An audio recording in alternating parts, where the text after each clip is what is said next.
I'm Amy. I'm Whitney, and maybe midlife. But you're anything but mid.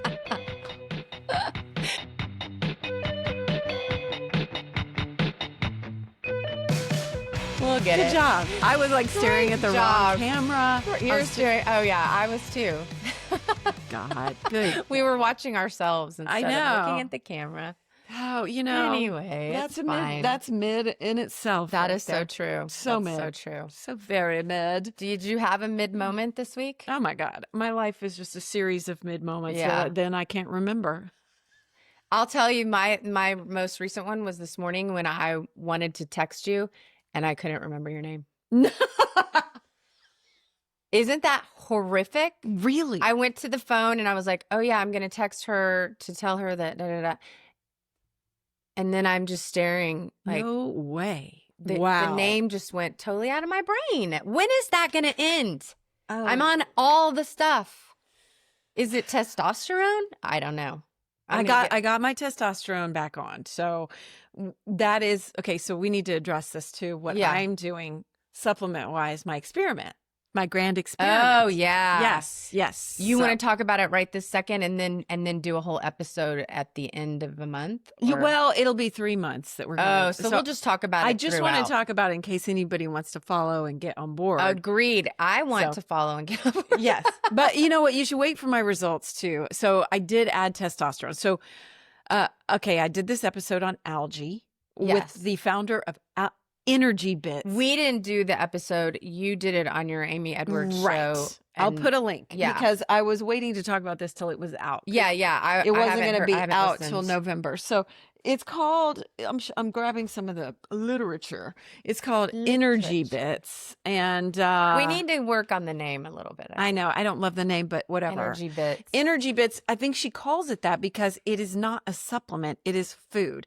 I would liken it more to taking a handful of almonds, eating a handful of almonds. Right. Or seaweed or whatever. Yes. But she says seaweed is macro, algae is micro. It's where all the actual nutrients live. Okay. And so plant-based bits of food. So it's plant-based nutrition. So she is 69 years old and she is kicking ass and taking names. And how long has she been on the algae? She's been doing it for 16 years. Okay. And she founded the company and she is 69 years old, just got her PhD last year at 68. Doesn't take anything else. She's got amazing hair. I know it does. She's got amazing hair. She doesn't take any other supplements, no pharmaceuticals. Her skin, she doesn't even get Botox. Her skin looks great. Wow. I know. And so you interview her, she sends you the bits, and there's energy bits and there's sleep bits. No, they're all called energy bits. Oh. Some are well, actually, no, that's not true. I thought one was AM and one was PM. You're right. One is energy bits. Then one is recovery bits, which is chlorella. The other one is spirulina. And then there's beauty bits, which is a mix. Sorry. And then there's vitality bits, which those are just mixes of the other. So I'm only taking the blue and green ones. Yeah. So I was at this crossroads in my supplements anyway. Yeah, you'd taken everything, you'd gotten rid of everything. Because my face was breaking out. Right, because it's all about the acne. I mean, you're like, I don't really care. No, I know. It's like when it starts popping up on your face, that's when it's like if I can have all kinds of things going on wrong with my car, but if the radio stops working, I'm immediately at the dealership. Is that right? Yeah. Everything else, I'm like, oh, those tires, I can wait on that. The radio goes out, dealership. That's how our face is. Like acne, breaking out, dealership.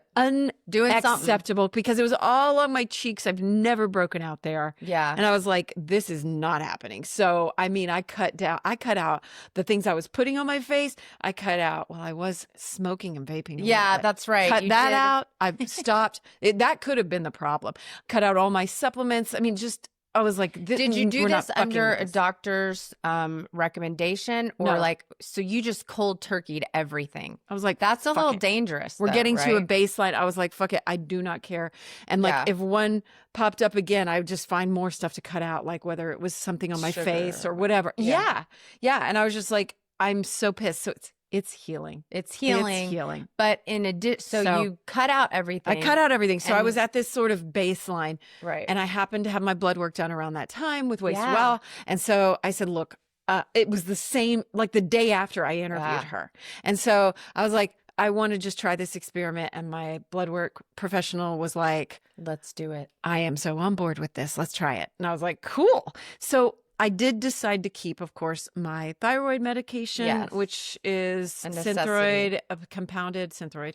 And then, yes, a necessity. I'm not going to mess with that. And then I also decided to put back in testosterone. So I'm not using as much because we've talked about this. Yeah, I don't want discoloration or so I'm using it hair on my arm. So we'll see. It'll get hairy, but it'll probably do something to my nipples. But I'm using just a little bit because mine went like low, off the charts crazy, and then back to low. That's how mine was too. And I got off all my testosterone, but I've been very irritable and I have been weepy. Oh, irritable and weepy. Yes. Fun. And just like no patience, just annoyed.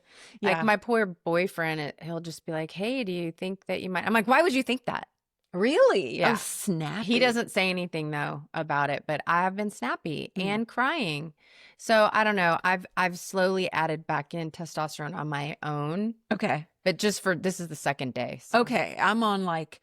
I'm about 5 days in. And no estrogen though? No, I'm not taking it. Oh, wow. I know. This is a wild. That's what she says. Wild. That's what she said. But my estrogen is really high. Like just naturally. Yeah. When I did my blood work, she's like, it's good. So, and I'm still having a period. Oh, that's right. I forget. You're not. Yeah. I'm not in menopause yet. I literally, doing this algae. Yeah. Now I'm I don't know, a couple weeks in or whatever it is. I had one of the most intense periods that I've had almost ever. I thought you were going to say orgasm, and I was like, sign me up. That's what testosterone is supposed to do. No thanks. Yeah. Okay. I had an intense period. And so like I had cramps for days. I had a longer period. I used more tampons than I have in years. I was like, what in the fuck? And I think my night sweats are subsiding. So I don't know. Wait, you think they're subsiding or that like last night, did you wake up in a pool of your own sweat? No. Okay. No. And so I feel like they're tapering off. Okay. And instead of my burning orb, my legs are sweating. So I don't know what that means. So yeah, that could be the testosterone. So far you've got 2 weeks in on the algae. Yes. So I'm taking all the algae you take. I know this sounds crazy, this is insane. but you have to look at it like it's a handful of seeds or something. It's food. And so I take 15 but in the they're morning. teeny tiny. I saw them. They're very, very tiny. And they taste pretty good if you chew them up, but they that's turn what your I was going to teeth ask. green. You chew them. They turn your teeth pretty. Does she recommend chewing or swallowing? She likes to chew them. But well, that's also something with the body, like chewing does something with, I don't know, I can't remember the science, but it activates stuff. Yeah. Yep. Exactly. Yep. So sometimes I chew, but mostly I just throw them down my throat with some water. And 15 in the morning, and then the PM ones are 15 in the afternoon, and then 30 before bed, which is the recovery chlorella. Okay, so 30 total of the AM ones and 30 total of the 30 PM. and 30. Yep. And you say it's like food, but you don't feel full or anything. It's just like I feel less hungry. I feel like I might be getting nutrients and satisfied. I feel like I may be getting nutrients. Yes, but I do. Well, I remember you said 2 days after you started it, and 2 days later, you're like, I think I looked different. I thought I looked better. I did. I thought my body looked better. However, I did have some gastrointestinal unrest. Oh. That's a very, very classy way to say severe diarrhea. It is, because trust me, it was not classy. It was anything but classy. And so did she give you a heads up? And of course, we'll encourage everybody, go listen to the episode. I won't ask all the questions. I mean, the claims of this algae are, name it. They claim it. Yeah, it's better skin, hair, energy, your sleep, cells are regenerating, all the stuff like what's it called, antioxidants. Oh yeah. All that kind of stuff. Antioxidants. I could picture it. I was picturing some blueberries. Oh yeah. Like that. So I don't know. We're just I am the guinea pig. Better. I do. But like it could be just a mental game, but in your body you feel better. Yeah. And your sleep is good. My sleep is great. And you have been in a very good mood the last few times I've seen you. Not that you aren't normally, but just a little bouncier. Yeah. So we're going to see. We're going to see. So I'll do my blood I don't even want to wait. I just want to jump in, but I've got to get off. I've got so much going on in my pill box and my coffee. That's what she said when we did the interview. She goes, I just was on Dave Asprey's and he's taking like 100 things. Yeah. And she was like, I mean, that's kind of the point of our podcast is it's like too much. So it's overwhelming. So this is perfect timing for this experiment. Cause like, what if no coincidence? What if I feel really good? And cause I was like, how long does this take to activate and feel you? She said immediate, right? She said 15 minutes. Yeah. Like food. And so isn't that what we're desiring, to get stuff from food, to get stuff naturally anyway? Like, yes, our body's going to respond to that. She's like, this doesn't have any contraindications with medicines you're taking, with anything like that. And I'm like, right. Fuck yeah. So and then when you eat regular food, there's nothing, she's not like, well, don't eat this. No, she eats a normal diet. Interesting. Yeah. All right. Well, we're going to keep watching you. Yes. But can I ask one more question? What is the cost? Yes, 10 more, 5 more. Do you know the cost? Well, I know she gave you a discount code. She gave me a discount code, but if you just go to their website, it's the same discount that they give, which is 20% off. So if you sign up for their emails, but you can use my name too. Just Amy Edwards. It's nice to let them know that you heard it from Amy, because then that just validates that she did the right thing by going on your podcast. Yeah. Thank you. I appreciate that. I'll put it in the show notes, but put it in the show notes. Put it in the show notes. Don't. I won't even remember that. I can't even remember DIY. SH. PIITSH. I tried. Anyway, so for a bag of 1,000 pills, so like you can get a month's worth, which is like 360 or something like that. But for a bag of 1,000, which is what I got, it's $120. So it's a little high. But honestly, Amy, the amount of money that first of all, the Blueprint package or whatever subscription protocol that I'm using is about $125 a month. Then I'm getting the mud water. $125 a month. This guy is making a But you're getting all of these. I mean, like we're going to run through our supplements in one episode, but yes, we are. I'm getting everything. Like when I went to a function health doctor and showed him all the stuff, he was like, oh, wow, you're getting it all. But does it even really matter? Like, I don't know. And that's just one thing. Is the timing Then I'm doing right? the mud water. Are you absorbing Then I'm doing my regular prescription medications. Wow. Then I'm doing extra B12, which not expensive. But, I mean, I'm definitely spending way over $125 a month. You should calculate how much you're spending. Oh, that's math. It's important. You should calculate how much I'm spending. I should. No, I can already tell you without doing a specific numbers. I'm spending more than that a month on the stuff that I'm getting for sure. Wow. And then I get little extra things like peptides and how much are those? The Glow peptide that I'm on right now. Oh shoot, I forgot to inject myself today. Anyway, you have to do it every day? For this particular peptide, you do it every day. It's a 3 peptide thing. It's a tripeptide. And you do it every day for 30 days or something. In your tummy? Anywhere fleshy, but remember, I'm doing it in my above my C-section scar. God, that hurts. Because it's supposed to help with scarring. But anyway, that little vial was $100, and that's cheap. Wow. It's $100, and I'm going to get multiple. Usually like peptides are more like $250 for 1 month, for 4 injections or something like that. Interesting. Or $200 for 4 injections. Anyway, getting off of the thing, but it's expensive to look this good.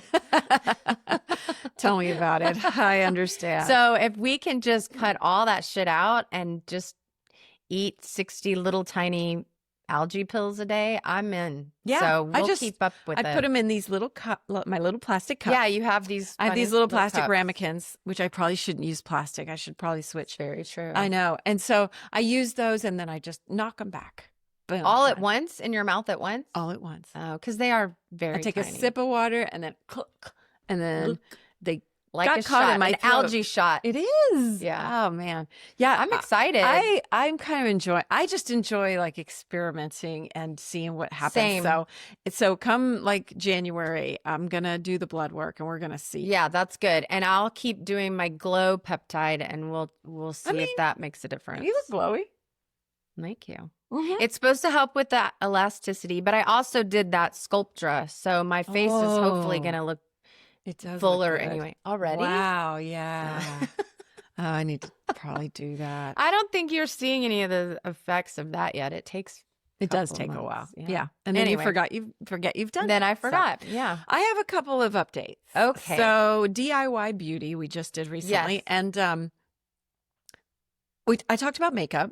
Yeah. I had on a full face of makeup. Yes. With lashes and the whole 9 yards. I was going to go through my day. Yes. I left our recording, looked in the mirror, and felt like I looked like a clown. A clown. That happens to me a lot too. I washed it all off. You took your eyelashes off? Took the whole thing off. Oh, yeah. Let's call the whole thing I off. called it off. And I washed my face.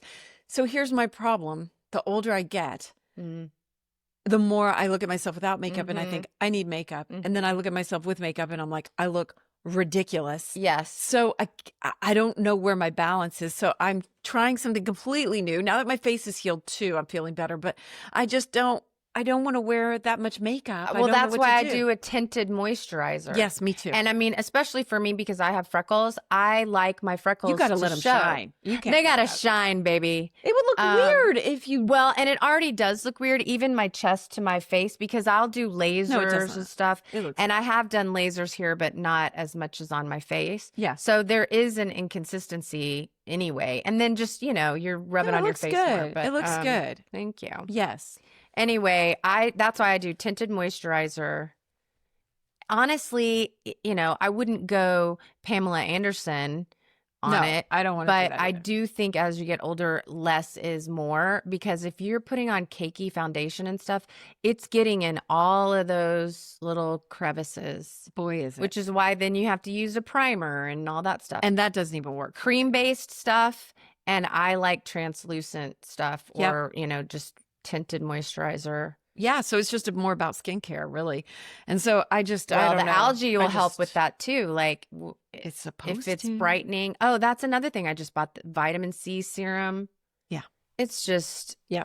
What kind did you get?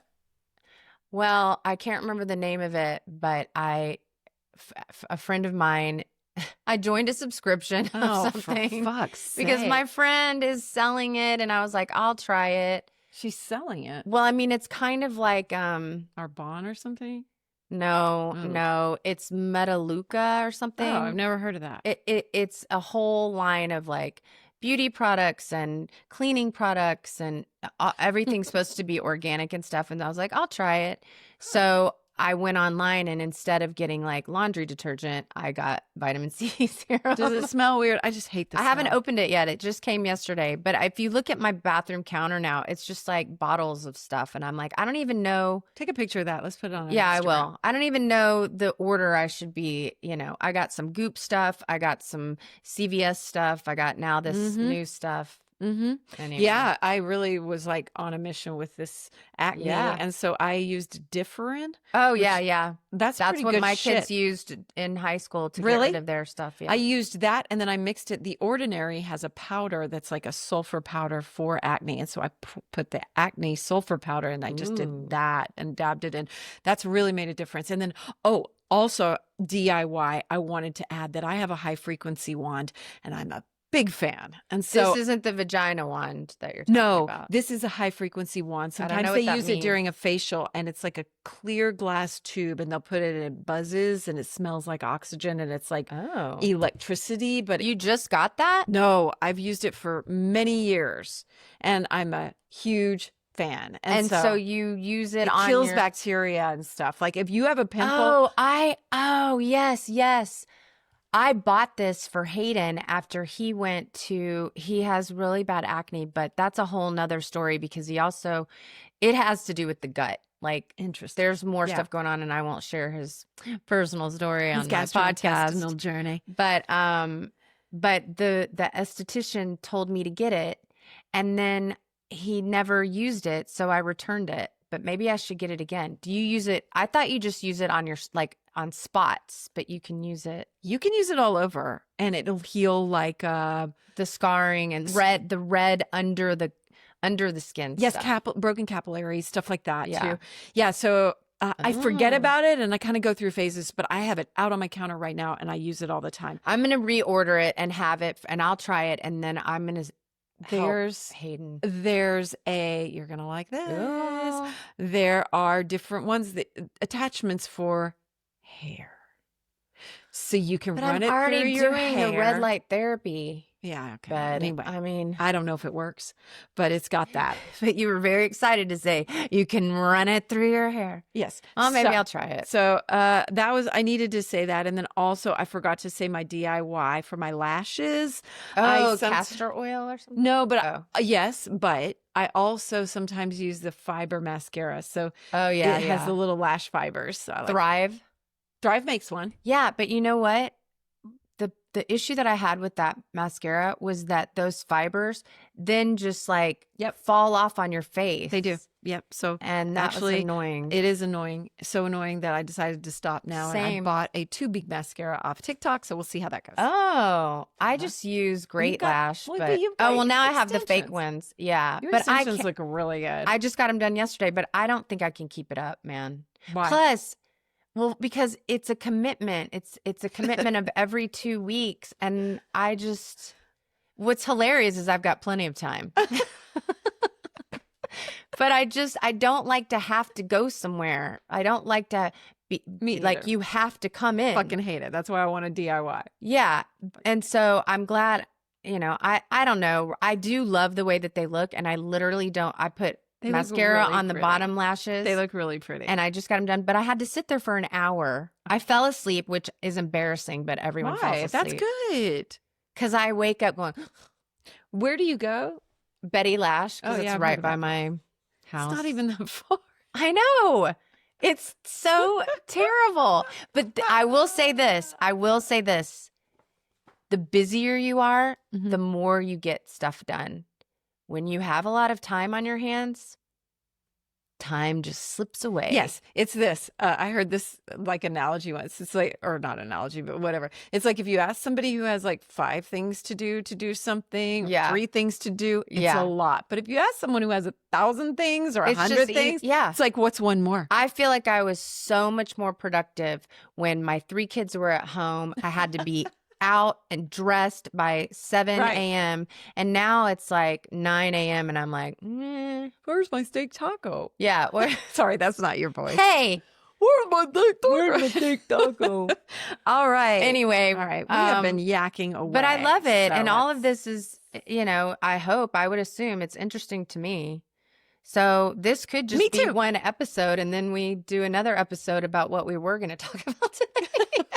No, we're going to move forward. We just had to catch up on some business. So now we're getting to Sober Curious. Let's do this. I have pages printed up. I'm ready to roll. So Amy has been, it's weird to even say, oh, you've been sober, because it makes it sound like there was an issue before. But is there a different name that we should be saying? I don't know.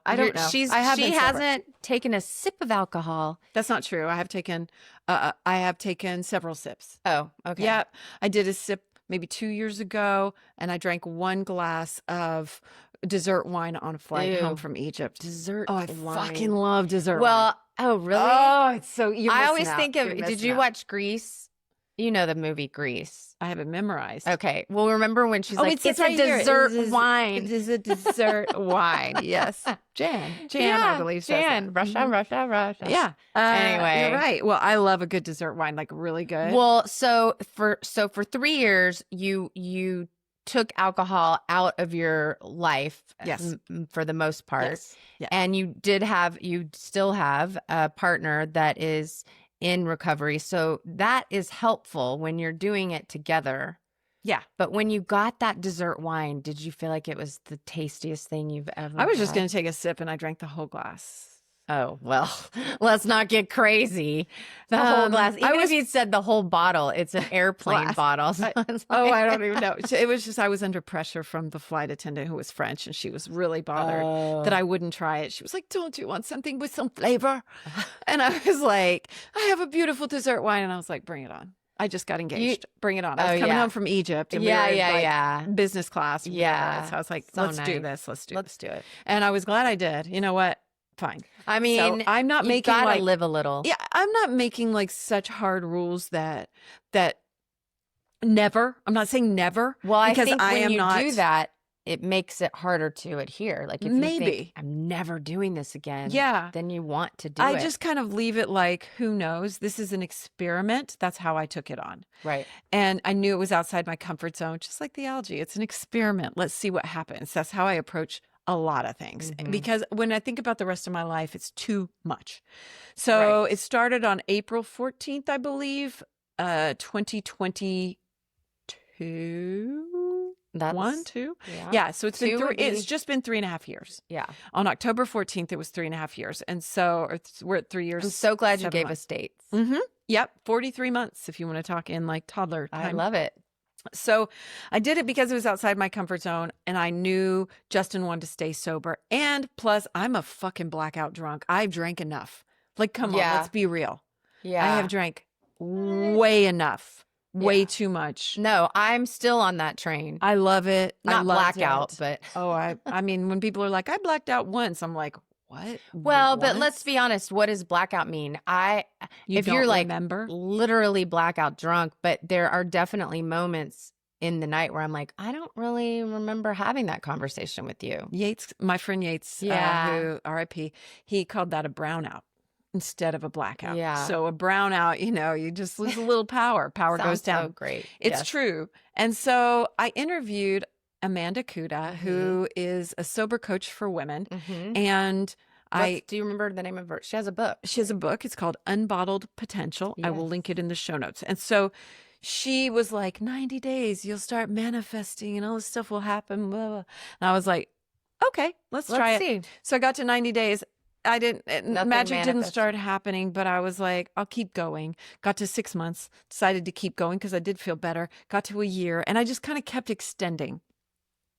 But finally, at 2 years, I was like, when's the magic happening? Right. I called her and I was like, what in the world? I'm not seeing magic happening. But then I think it did.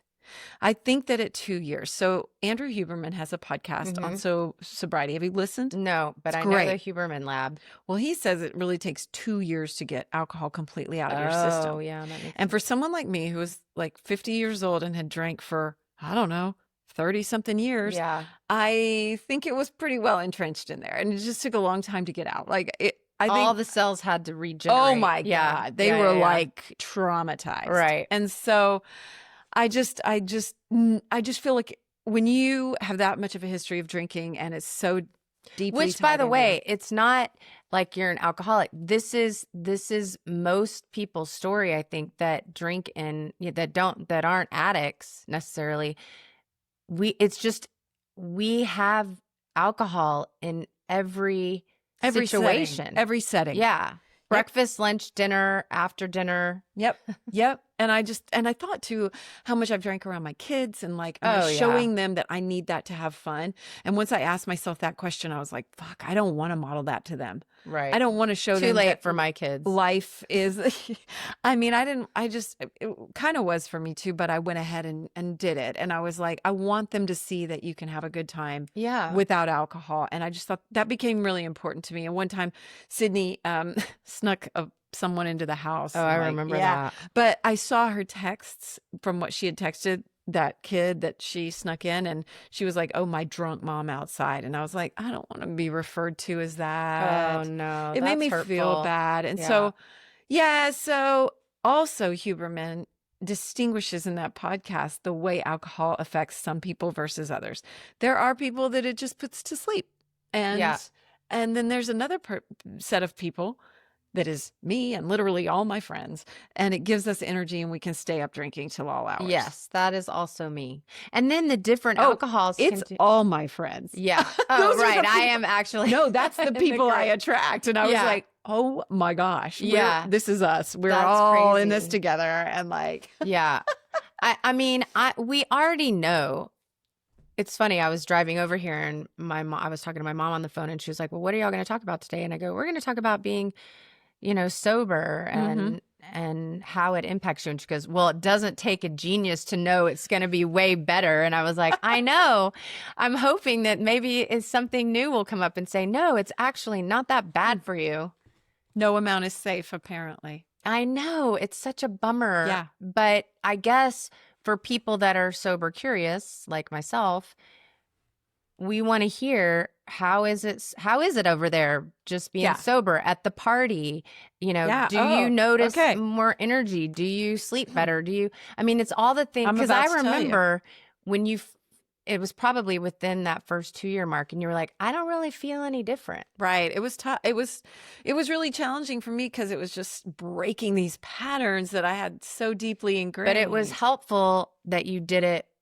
Your partner was also doing it. Yeah. I feel like if you're going to try to do this, you need to kind of get all your friends on board, which is why Dry January, I think, is so popular. Agreed. Because if you can have everybody doing it, then but most of my friends that do Dry January I never see them. They're just home. Well, you don't want to go out the same way. Yeah. It's different. It changes your socialization and like your community and stuff. You have to find other things to do. You and I go for walks. Yeah. And that's an interesting facet too, because in the blue zones, they're like, oh, a glass of wine a day. But really, they're drinking wine in community with others. It's all about community. And so is it about community, or, that's really probably what it's about. And so that's really like this fake causality, whatever that's called. So I think that's what it's called. So false causality, or like it's fake news. So let's talk about some of the benefits. Okay. I feel like I am a better mom, friend, and partner, and human. Sober. Damn it. I know. I have better moods, more balanced moods, because I would get like up and down. And even when I cut back, I would notice days later that my mood was off, and I was like, ooh, like, okay, there's something. It's throwing off my brain chemicals and shit. Yeah. So 100%. 100%. Well, and I don't know if this ever happened to you, but like, and they say it's at like 3 a.m. your liver is active at 3 a.m. Oh. So if you were drinking, you wake up at 3 a.m. because your liver is working on stuff. And when I wake up at 3 a.m., I feel sad or like depressed or anxious. It's not like I wake up and go, I feel so, I'm going to go back to bed now. It's like, it's definitely a negative feeling. And I think it has to do with the sugar and the alcohol and all that. It's like a drop. Yes. But yeah. So it absolutely does. It's science. Bad. It's science. No. Yeah. So it really, really makes a difference. They say it even makes a difference in your hormones and things like that. So, well, look, and I have a dog that has bone cancer right now. And, so I've been doing research on that and talking with different people. And I didn't realize that sugar is what feeds those cells, those cancer cells. Holy shit. Wine. Full of sugar. Yep. So, yeah. And there's NA alternatives now. They're not the same. You're not. Yeah, talk to us about that, because I know for your 50th, you had like nice bottles of like Ritual rum and gin and all that weren't really rum and gin. I didn't taste it. Sorry. I know. I went for the real it's stuff. It's not the same, but it's something to kind of placebo in there. Yeah. So if I'm at a restaurant, I order my order club soda with lime in a wine glass. That is my key. Like, I have to do it in the right style of glass. Yeah, you're tricking your brain into feeling like, no, you're still being festive and having a fun drink. Yeah, and I feel like I'm in community with everyone. Yeah. I don't feel odd. Right. And so I think that that's a trick for it too. And so that's a key, having those NA spirits around, but still they're full of sugar. Watch out, because you can get a hangover from sugar. No, I like the idea. I was actually thinking about this for some reason. I guess because I knew we were going to be talking about this, but I thought, at night, instead of grabbing a glass of wine when I sit down, I could grab the same glass, but put club soda and a little cranberry and make it fun and festive, make me feel like I'm having a White Claw or something. Yeah. But it's not any of that. Absolutely. Yeah. Yeah. There's lots of alternatives now too. There's things with mushrooms or things with CBD. Yeah. Have you tried those? There's THC too, so watch out for those. But a little, but I don't keep those around because Justin's not. That's not right. You don't want anything mind altering, right? And so that's my experiment. Because sometimes I want a state change. I want like something mind altering. So one of my neighbors gave me one the other night called Breeze, BREZ. Yeah. And she was like, "Oh, it's like mushrooms and something else," and she showed it to me, and it was like 2.5 milligrams of THC, and I was like, I don't know if I can do this. So I drank a little, and I felt fine. So I tried it. So, but I would like to try more, but I get scared. Plus, I don't want things showing up in my blood or like, I don't. Why? Are you getting drug tested? No, but what if I get pulled over or something? I don't know. That's how my brain works. Of like, I don't want THC in my system. True. I don't know. When we, a group of us went to, should I say this? Yeah, I'm going to say it. Ooh, I went on a trip. It's just us. It's just us. I went on a trip recently and had the opportunity to do chocolate mushrooms. Okay. Like in a chocolate bar. Love those. And it was super fun. It's so fun. And I didn't feel bad the next day. I do that. I haven't in a long time. I think it's just I'm fearful. You didn't feel bad the next day? No. You do don't you feel normally? Bad. No, yeah, no, I didn't feel bad. Mm-mm. But so fun. But it's just scary. Like, those are pretty easy it's to funny. ease into. Alcohol is just as bad, if not worse, and yet it's legal. So, and I don't know about alcohol is much worse. No, mushrooms are not bad. Right, but why aren't they legal? They are in some states. It's a conspiracy. That we'll get into that later. I don't know, but yeah, I mean, I would be interested in trying other alternatives that aren't healthy for you. Well, one day I did get a mocktail that was made with a THC beverage when I was at lunch with a friend for her birthday. And she was like, let's get one and split it. Because it said it had 5 milligrams, which for me, which is basically off the gummy. fucking charts. Yeah. And weed hit. I don't. Yeah, I go to sleep. No, I don't. My brain races. I've looked it up. I have something going on that makes me anxious, paranoid. Yeah, it's awful. And so, which I could have used that information in college, but anyway, I could have used a lot of information in college. She was fine with this beverage and had a great day and all this. I was high for the rest of the day and miserable. Oh, really? And so, yeah, I could barely drive home. I was like miserable. That's scary. And that's just it. one drink that you split. Yep.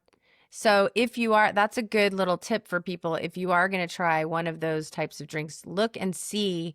It's not like a bottle of wine where it's all kind of the same. You need to look on the back and see what's actually in it. Yeah, this was at a restaurant downtown. Yeah, that's crazy. It was crazy. Oh my gosh. But so just be careful, but whatever. So I'm pretty much clean from everything, but especially now that you're not vaping.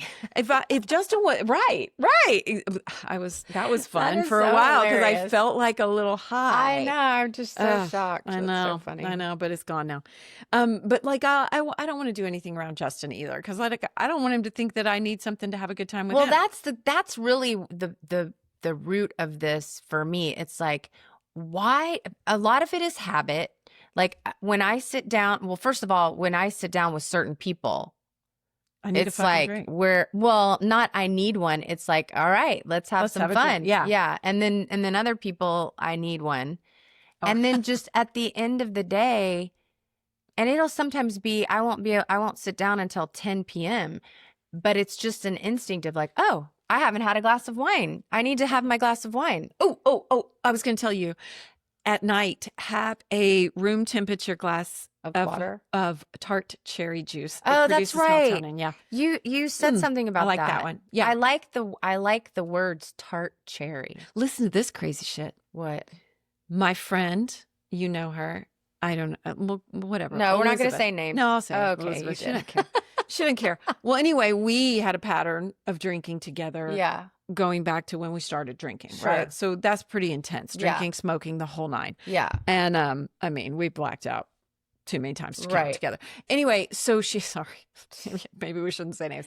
Anyway, so I do this sober experiment, and she calls me the other day, and she's like, "Oh, hey, like today's my 1 year sober," and I was like, "Oh my God!" Like I didn't even really realize. Yeah, I did kind of. I knew she had cut back on drinking and stuff, but she stopped. Oh, wow. And her life is so much better. And I was like, oh, people keep telling us that, but I need a little more proof. I know life would be better. Why is it so hard to start? Well, I'll tell you, like I was like, oh, well, I'll start today. And then I'm like, oh, but I'm going to Guatemala for my cousin's wedding. And oh, I'm going to Worst Fest this weekend. And oh, and it's just one thing after another. It's never going to stop. It's never going to stop. No. And so you get into these situations and then you just take it moment by moment. If you take the whole trip or the whole week, right? It's well, it's too just much. Like any. So you just think in this moment, yeah. do I have to have it right now? What if I don't right this second? And then you make it through that and you go, well, I'm actually at a point now where it's kind of late. I'd rather just sleep well. And then you reach a point where you've made it through the day. No, it is true. There are like at 5 o'clock, it's like my body knows it's 5 o'clock and it's like, okay. And so a craving will come up. But if I'm busy or it goes away. It doesn't, it's not away. With me all, That's what I had to do with vaping too. It's just breaking those little like Pavlovian responses that we've got. Yeah. And so but it is hard, but I think just look at it like, okay, what's life like if I do this? And it's uncomfortable at parties and stuff because I am not the best. You'd think I am, but I'm not the best at small talk and socializing. Yeah. I need breaks. I have some introvert tendencies. I just want to get out of the situation or be just with my friends. And so it, for me, was truly a social lubricant. And so that is a stretch for me. And I don't love that part. I wish that I could just knock back a couple drinks and loosen up. Well, I think also when you're sober and everyone else starts getting tipsier and tipsier and tipsier, you just want to get the hell out of there because everybody's an idiot. You either want to drink or you're just like, oh my God, she's repeating herself, and slurring. And people don't realize they are. And it's not a great look either. You start to go like, I don't really want to look like that. Yeah, exactly. Exactly. Yeah. So here I found a list that I made at maybe 2.5 years or something. And I was like, oh, so I was just going to list off some things that I had felt. And then I also have some benefits that you feel like at different markers when you're sober, which is kind of appealing. Yeah. Right? Hit me up. Okay. So I mentioned my moods have gotten more balanced. Like I am not as up and down, which is really nice. And so for everyone, yes, for all involved, because you mentioned like testosterone was making you moody, but are you sure it's testosterone? Like, did you have drinks? Like, could it be a combo? But I've been having drinks for 25, 30 years. I've always been super happy and fun. But testosterone came in. All right. Well, jet lag was easier to manage when I was on a long trip. Way better. And so that's a nice one. Stress is easier to manage. I don't get as like frazzled. Mm-hmm. My inner talk, my inner dialogue, it's not the greatest anyway because I'm a ruminator. I'm a recovering ruminator, which is why I do affirmations. And so my inner voices are better. I wrote, I'm able to speak up better and like not doubt myself. Mm-hmm. That's good. I'm more in touch with my desires. So sexually, I realized that I had pre-sex.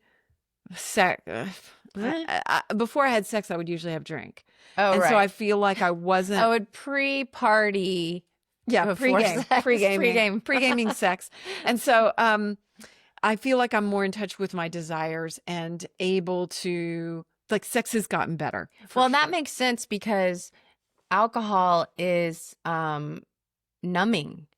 Like, I remember my brother-in-law came to New York to visit us, and he started the night off with, I'll have a Jack and Coke and a shot of Jack. Like, it was like, wow. That was his drink.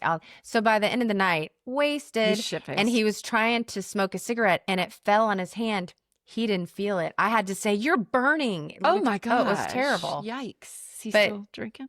Well, this was when he was in college. No, as a matter of fact, totally sober. Oh. A vegan. You'd really like him. But very regimented. Like, he wakes up at 4:30 every day, goes and works out. He's got some OCD stuff. Calm down. But yes, completely sober. Calm down. Take it down a notch. Yeah, it's a little intense. But you really do, like, so the first play party that we went to, I was like, felt like I was like doing the work. Nobody knows what a play party is. You're going to have to tell.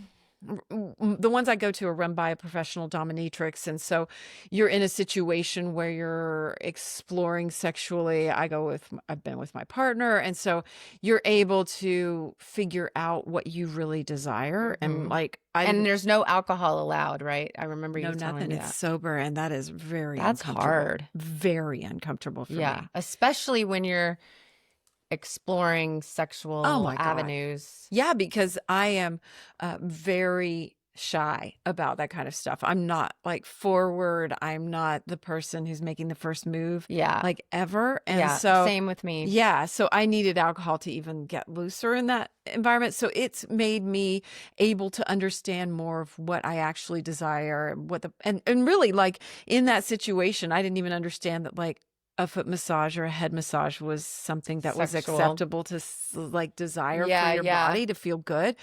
It's opened my eyes completely. And so that's huge. And, like, I trust myself more, and I'm you're clear-headed. Yeah. You're clear-headed. Yeah. So everything makes more sense. Yeah. And then sleep, I'm sure, was better. Those are big facets of your life that we just give away to alcohol. And so I don't like that. And so I don't like it, but I like it. I know. That's the hard part. You're right. That's so well hard. said. Well said. So overall, I am happier than ever, which I think, yes, it's a product of age and my relationships and the self-work I've done, but it's also, like, I think being sober is a huge factor. So I honestly think the way it's going to have to work for me is I'm going to have to get my little group to do it, or at least my boyfriend and I'm I here to for do you. it. Yeah, I know. But we don't hang out all the time. No, we don't. It's like you need a couple of people or, like, your partner. A partner's, like, a big one. If Ryan will do it with me. Yeah. And he did take a break for about a year, and I still drank a little bit, but not nearly what I was, because you're just like, oh, we're not going to do that. I don't know about other people, but I know for me, like, even, was it yesterday or the day before, I went to lunch with a friend, and the person comes over and they're like, would you like something to drink? And I'm like waiting to see, is she going to... And she ordered water, so I was like, okay, I'm gonna have water too. Nice. But if she'd ordered a beer, then I would have said, yeah, I'll have a beer. I'm kind of like, do whatever the group Maybe you is need to doing. be the trendsetter. I know. Yeah. I think maybe. And I will say, I gained weight during this time. I did gain weight. I did replace it with food. Justin likes food. And so I did gain weight, which I've lost now. But I mean, I think that I was coping too with his sobriety journey. And I think I was, like, doing it, but it was, so I did gain weight, but I felt good about myself. So, and now I've lost it. I don't know. It's a little complicated, but still. So, and I do think it helped me with my resilience. So yeah. I also wrote length of recovery from depressive episode much reduced. Like, if I'm feeling bad about something, I think I bounce back faster. A lot quicker. Yeah. And if you are saturating that with some alcohol, it's like, ugh, I wake up feeling good mostly. So that's nice. It does, like, I wrote down about sugar, like sugar, you can feel that the next day. Well, and I'm really good about not having sugar in my regular diet, but you don't think about, a bottle of wine. Yeah. Yeah. Having sugar. So look, everybody knows that not drinking is definitely better than drinking. I mean, we're not sharing anything new here. Right. I guess for me, I'm just trying to just jump in, and so when I hear the things that you're saying and how to cope with it, like having the wine glass with, club soda in it or whatever, those are the little tricks that are going to help get you jumped in. And then even I don't know that I could wait 2 years to get some, obvious that's positive too big. Feedback. Don't think about But that. I do think I know just from not drinking during the week or whatever, I am sleeping better. I do have better energy and my skin is better. I know when Ryan stopped drinking for that year, what he looked like right when he started the sober journey, he looked younger. Wow. More rested. He looked younger, look younger and rested. Like even 2 months later, people would be like, "What are you doing? You look so good." Really? And he would be like, would I really look that bad? It's not like I was cutting out heroin, I mean, I know some people who look pretty bad from drinking. Yeah. Men in their 50s gotta watch out. You kind of start to look bloated. Oh, for sure. I think of like a bloated toad. Yeah. Like a bulbous nose. But I do think for you, and look, it's also genetics. Like you have good genetics, and then you also take care of your skin and do a lot for it. Yeah. Somebody just said recently to me, because they were like, "Oh, really? You're gonna, I can't remember how she phrased it, but she was like, you do all this stuff to make yourself look good, but you're still drinking." And I made the joke of like, yeah, can you imagine what I'd look like if I, didn't do all those supplements? But I don't necessarily know that I didn't notice you looking better necessarily. Mm-hmm. I feel like your skin has always looked good, and oh, thanks. Your eyes are always bright. I don't know. I look back on pictures and I don't know. I'm kind of in between. Like as long as I'm taking care of myself, I look all right. But but a lot of it's fake. I'm faking it. Yeah, and I've definitely my had some skin feels super dry. My eyes are tired, and I'm just slapping shit on there like spackle to hide it. It's all smoke and mirrors. Well, I think if you don't approach it as like this, I have to do this for 90 days or 2 years or whatever it is. Yeah, I think just for today, or just for like this one drink. Let me skip this one drink, and see how I feel. Like just take it way back, and then just be like, oh, you know what, I'm fine, and maybe I don't want the next one after all. And then I think you just take it just moment by moment, because it does pass quickly. Mm-hmm. Like I'll have the desire and then I'll be like, I'll just give myself 5 minutes. Even while we've been, there've been moments when you and I are talking. Yeah. Let's have a drink. Let's celebrate with a drink.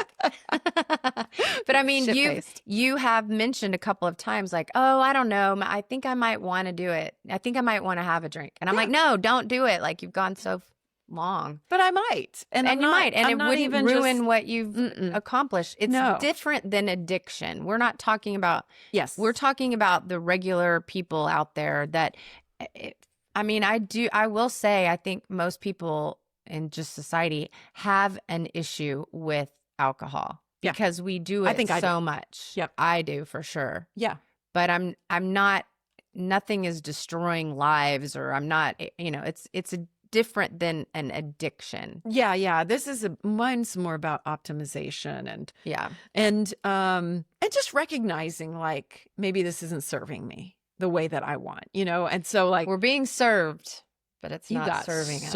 You got served. So that, I think that there's something more to it, but I think like it's very subjective. If you have a problem with alcohol, someone could easily look at me and be like, "Ooh, you had a problem," but who knows, right? I have looked at people I've had relationships with and been like, they have a problem, but they wouldn't say they have a problem. So who knows? The fact that I know it's a scale, it's the fact that I know that it would be better for me to stop, and I'm not stopping, that to me is a problem. Like I know that it's not good for me, and I'm still going to do it. I smoked till my face broke out. Yeah. And so, you know what? Yeah. No judgment. I'm just saying. No. And I'm not judging myself either. I'm just saying would never. And not until 3 a.m. But I mean, I've actually just forgot what I was going to say. Oh, that's all right. Well, let's get into the changes that you can see over continued non-alcohol use. Continued sobriety. So let's see. If you cut it out, here is a timeline of some sobriety health benefits. Okay. And I can put the link in the show notes too. So if I remember, I don't know. I'll remind you. We don't exactly have a big crew of people cracking the whip on us here. So whatever. Okay. So initially, if you're talking 0 to 7 days, right? In the first 24 hours, they say alcohol leaves your bloodstream. I think it's still cranking around in there for 2 years because it crosses the blood-brain barrier, but still, you're going to reduce like alcohol-related dehydration because it's a diuretic. Mm-hmm. You're going to feel better. You'll get rid of some anxiety, some tremors, sweating, headache, nausea. You won't make that phone call. Yeah, you won't drunk dial. Brain function will begin to improve. Okay. And any impairments will start to reverse, right? And then within 72 hours, the withdrawal symptoms are gone. So that's nice, right? Yeah. And we like that. Sleep still may be disrupted though. So you're still not sleeping great at 72 hours. Now, in the first week, those will start to subside and you'll improve your sleep quality. Yay, we love that. But you still may experience some irregular sleep patterns. But that's where these moods and brain chemicals can still be kind of jacked up. Sure. But you're going to improve your hydration, improve your skin, hair, and you're generally going to feel better. So yay. Right? Yay. So weeks 1 through 4. So in your first week out to month. Okay. Better sleep quality, less fragmentation, better REM sleep and restorative sleep, which we know that's really number one on longevity.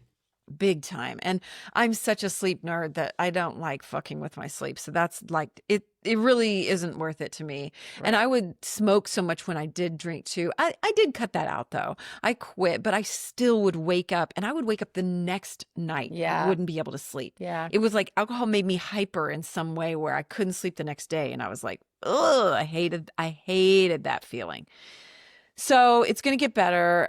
Interference with REM is going to decline. And then again, improved hydration. Your body's holding on to more water. So that's improving everything. We like that. Week 2, gut and digestive improvements. Because alcohol irritates the stomach lining and causes bloating and gassiness. Mm-hmm. So you can, if you suffer from heartburn and digestion issues, those will start to dissipate.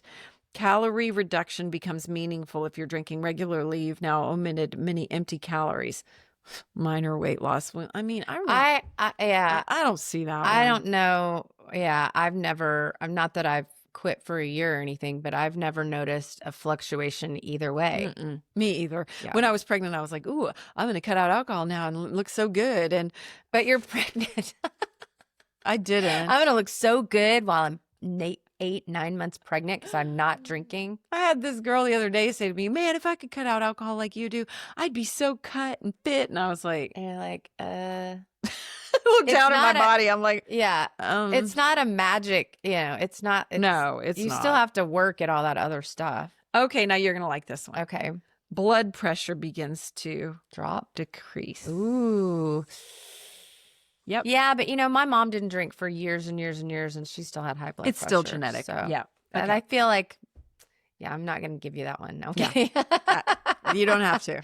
But that is a good reason. I mean, look, I have high blood pressure. Improved body composition may be noticeable. Oh. Skin and hair is still improving. So less inflammation, improved sleep, which is going to make you look better and happier. Probably do something about bags under your eyes. You don't have any bags. Liver function begins to show measurable improvement in week 4. So a month in, you are healing everything. Your liver. And I was told by my blood doctor that my liver looked like I was 16 years old. I'm like, oh, wow. Miracles can occur. Wow. Energy levels are going to be higher. Mood and cognitive clarity better. So did you not remember my name? Did you not? Yeah, maybe that's really the issue. I'm taking all these supplements and I just need to stop drinking. And then it's not like I'm getting sloshed every night. No, I mean, but still, it's a glass of wine or two. It's not good, right? It's not good. So maybe that would be a good experiment for you to do and see if your brain cognition improves. Yeah. Right around the holidays. All right, 2 to 4 months. So this is if you stick with your dry January or whatever. Yeah. Significant liver recovery for people without irreversible damage. You can cross over. So improvement in digestion, reduced bloating, better nutrient processing. I like that. Cardiovascular improvements continue. More stable blood pressure, better cholesterol and triglyceride profiles. I mean, it affects everything. It's crazy. I read something that said alcohol impacts every cell in your body. It does, because it crosses the blood-brain barrier. The triple B. Better memory, focus, less brain fog. Noticeable skin health, less redness, puffiness. Boy, people need that, right? Yeah. Body composition improves. We know. Improved immune system. Oh, you're not getting sick. Yep. 6 months to 1 year. Many people achieve a new normal, right? You're more used to social situations too, right? And you're breaking some old patterns, which is wild. Yes. You know, it's trendy now too. It's more accepted. I think here in Austin, there's an actual sober bar. Sans Bar. Yeah. Yeah. And actually. Have y'all been? Yes. In fact, we've done an event where he came and did drinks. Oh, that's awesome. He's awesome. And can't think of his name off the top of my head. That's all right. It doesn't cure all brain fog, just some of it. Yeah. Anyway. But anyway, there are, and someone just told me that there's a couple in Washington, D.C., like they're around, and it's just more acceptable. Like I went to eat at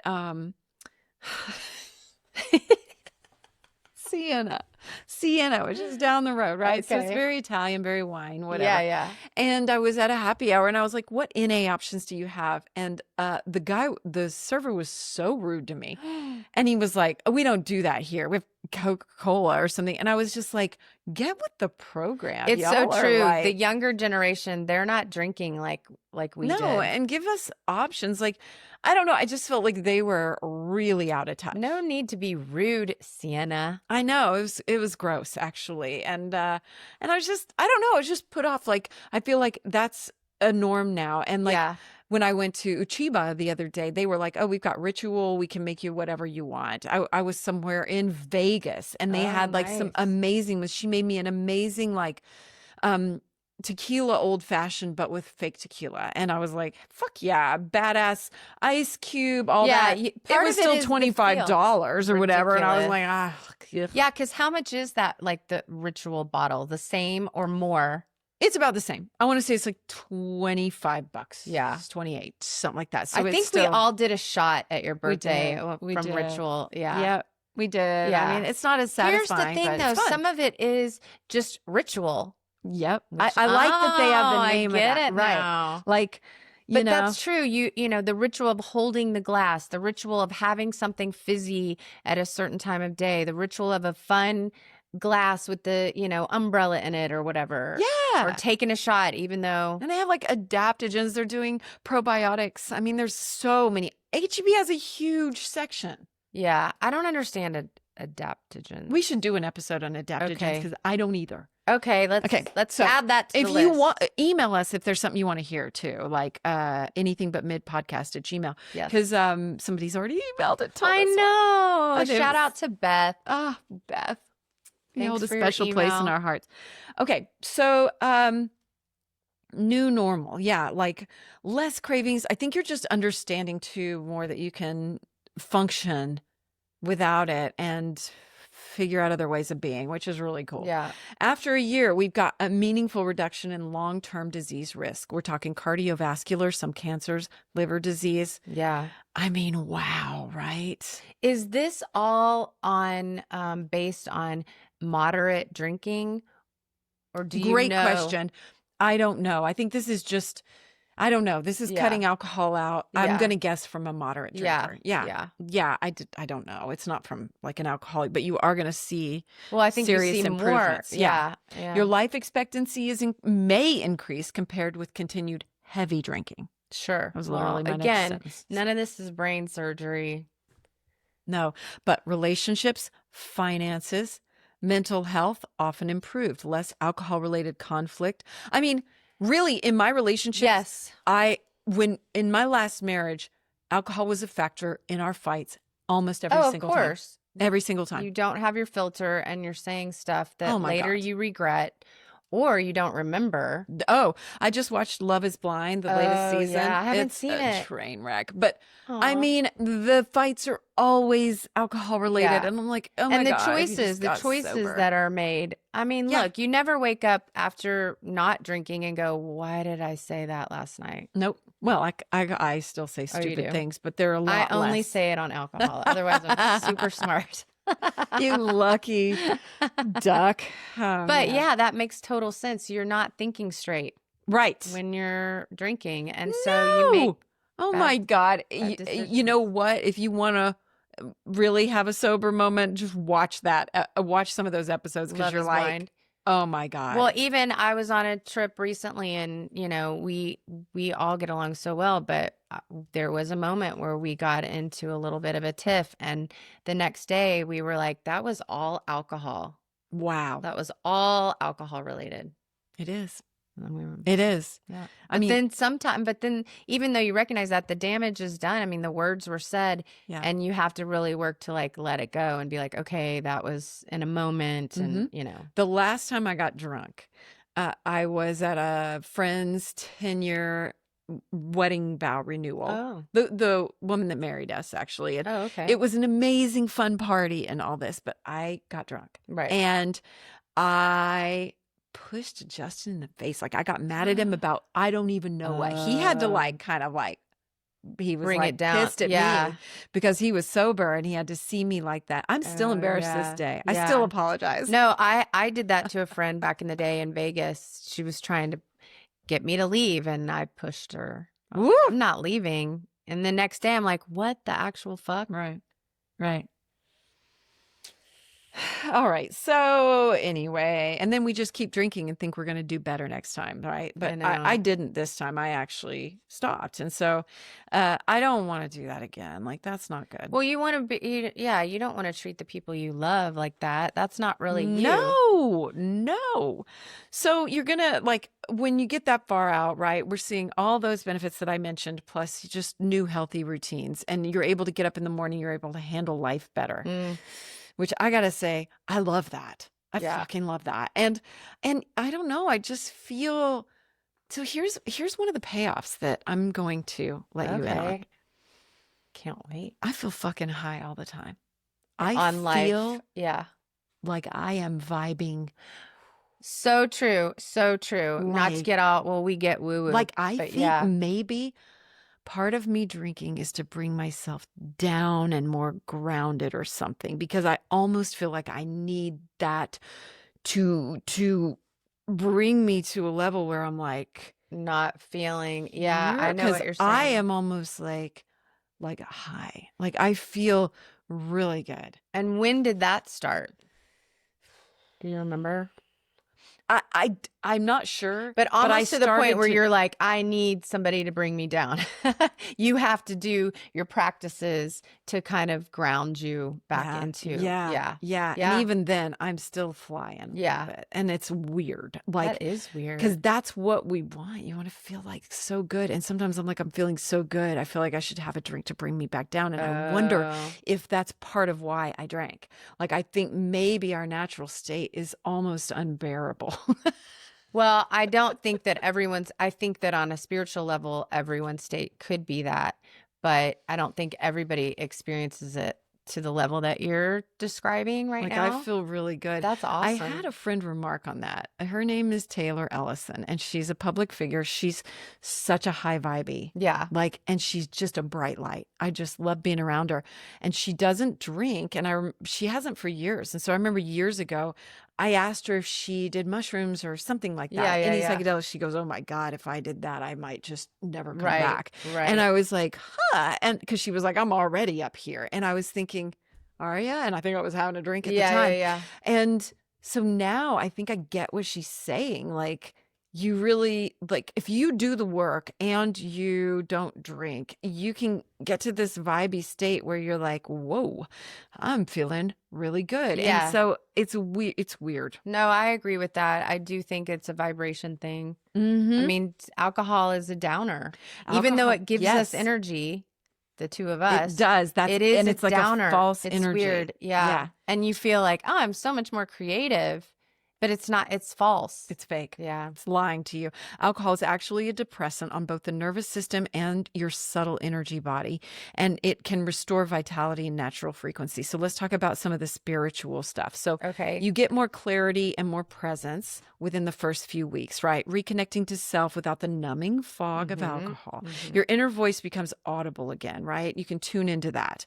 And it's just a fact. You really do. You can get more, you're numbing your intuition. Yeah, absolutely. I think that's why sexually too, I felt out of touch with myself because I just think I feel embarrassed too in sexual situations or have in the past. And it's hard for me to just like be exposed and vulnerable. Like I wanted to calm that down. So that's interesting. So people can remember who you really are and really get in touch with yourself and feel more comfortable there. You have a heightened awareness and you feel your emotions again, all of them, right? The bad and that's the hard part. That's where addiction kind of comes in, or the issue is you really don't want to feel all the feelings. You don't want to feel uncomfortable when you walk in the room. So let me have a drink before I go. Or especially after my husband died, the drinking was not, I would want to just get shit faced. Yeah, for sure. It wasn't good. For sure. And then my mom was living with me, so we were both just had a partner in crime. Yeah, you needed it at the time. You don't, you're numbing. You don't want to feel everything. Right. But the only way to get those feelings out of your system is to feel them and then release them. Right. Really, I was just holding on to everything until I decided to deal with it. Yeah, you were. And those are all part of our human experience. And I think there's like an acceptance of like, I'm not going to feel great all the time. I'm going to have highs and lows, and sort of they're stepping outside of yourself and like that's your soul, right? And then you have this human side that's going to feel all the emotions and just like that's part of it. Yeah. It's not all roses. Life isn't easy. Now you said that in your pep talk and it's beautiful. Like, so understanding that it's all part of it. And so then you're able to just be like, okay, this is part of my human experience and it's gonna suck sometimes and I'm gonna cry. So that's okay. Like we wouldn't tell children to go have a drink, And so like no, that's true. You wouldn't knock back this booze. And especially like for my kids, like seeing little kids and how they are feeling and they're high vibration and they're doing all these things, and then life comes in and starts trying to tamp it down. They start to feel bad about themselves. They start to get self-conscious and all those things. And I could see my own kids like, don't lose that. Don't lose that. Don't go drink, because then you're using a coping skill that's not actually a good coping skill. But then they're seeing a mom who was having drinks and, so I mean, and then I just go, oh, well, it's part of the high school. That's everybody drinks. We're just busy everybody and we just shrug it off because it's part of our culture. Yeah. And so that's really what I tried to get aware of with having teenagers. And I was like, and now I have one that's completely sober. And I'm like, holy shit. Yeah. If I had done that at 19, wow. Right. And so, I mean, that blows my socks off. And so my other one, at least I'm modeling to her, like, life is doable without it. And so I'm not trying to act superior or anything. It's just for me, I think I just got that awareness and I was like, what am I doing? Yeah. So anyway, also this is like what Amanda was talking about, synchronicities and intuition, right? Many sober individuals notice meaningful coincidences and a clear intuitive sense early on. So your nervous system's sensitivity and alignment just gets sharper. Mm-hmm. And that's really, I think, really cool. And for me, I just wanted to try it and see what happens. And so is that 20 minutes of uncomfortableness, can I bear it? And like, you go, yeah. Well, it's funny too, because like for women, I mean, like when I was pregnant, it was fine. I didn't drink at all. And I was still going to the parties and all that stuff. Right. But it was almost like, oh, I'm doing it for this person. But I mean, as soon as that baby was out. No, I couldn't wait to there have a was drink. drinking. Like, but when can I have a drink? It is doable. I mean, I did it 3 times. Me too. For a year, pretty much. Right. Right. Right. So, you know, it's really weird, right? Yeah, like, it's weird. Our brain and psychology around it is just all fucked up. So I'll just stop holding my stomach in when I'm out and just pretend that I'm pregnant. This is my food baby. I would hold my back and my tummy. There you go. Here, get into it. All right. So 1 to 3 months out spiritually, you're going to feel more authentic and more aligned with your actions and your values. Because like when we're drinking, you're going to get all out of whack. Alcohol's not blurring your choices. Integrity feels way You're proud of yourself. You're proud of yourself. You have self-trust. It's just like a spiritual superpower. It's fabulous. Increased gratitude. So we feel more appreciative of the small things, quiet mornings, breathing, laughing, all those things, right? Yeah. So you're not, it's a more, you're feeling stable in your goodness now, rather than seeking that high. And that's the quick dopamine versus, you know, the extended dopamine. Right. And which we're just in this dopamine hit, you know, I know the hell of our phones and all this kind of stuff. So it's just your ability to not seek those quick highs.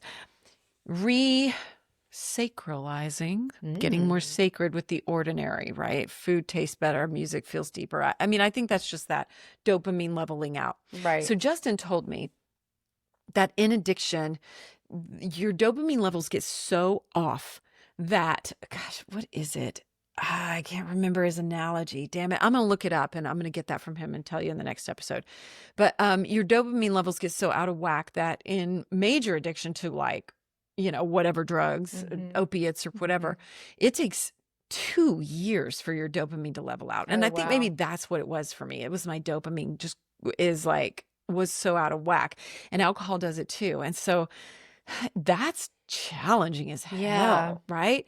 And so everything is going to improve and you feel more balanced because of your dopamine, but it's just like sticking it out until your dopamine levels out. Knowing that it's just a moment. Yeah. And you just got to get through that moment. Yeah. He talks about the size of, like, the size of your, I'm gonna butcher this, but it's something about the size of your dopamine's regular, you know, levels versus in addiction. And it's something like, you know, the size of a football versus the size of the stadium, basically. And so, you know, you're way out of whack. It's we'll look it up for you. Anyway, that's something to think about that we're not measuring in our blood work. So, right. Exactly. Yeah. Okay. So deepened intuition, connection to God, source, spirit, it's going to be heightened. It's going to be deepened. And I have definitely experienced that too. I feel like I am more embodied now than ever. And I don't want to go back.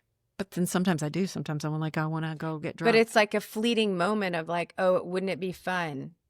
Yeah. But then you get a handle on it. And then it goes away. But like, but then again, I'm like, you know what, if I do go on some bender someday on a trip or something like that with friends, okay. But I made it through my 50th birthday trip. I know, that was with impressive. My friends who drank the whole time. Yeah. And I was like, I can do anything. That was impressive. Yeah. I couldn't believe, I made it through 2 trips, actually. 2 trips, and everybody drank but me. Okay, beyond 1 year, freedom from shame. Many long-term sober individuals describe a deep sense of forgiveness, both of themselves and others, and it's a spiritual liberation. You feel lighter. You're vibing higher.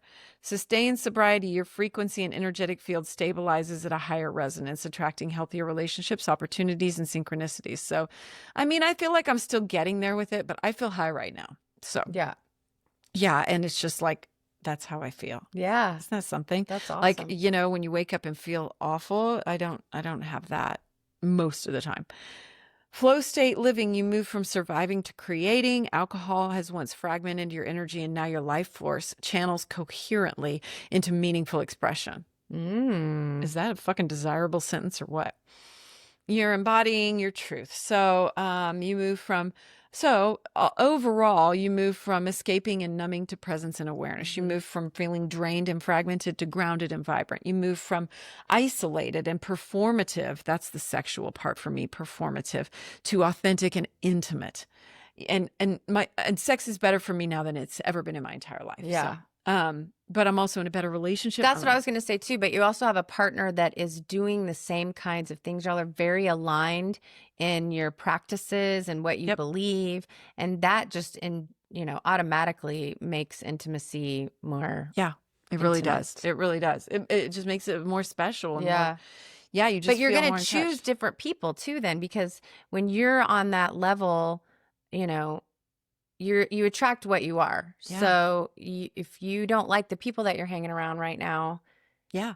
And if you desire this and you have a partner who won't get on board or isn't interested, then I think it's more than desiring sobriety. It's desiring someone with a growth mindset, someone willing to try that. And if they're not, then maybe this isn't maybe you've outgrown this match. Right. Exactly. If you chose this person. I've experienced. Yeah. And it's very hard.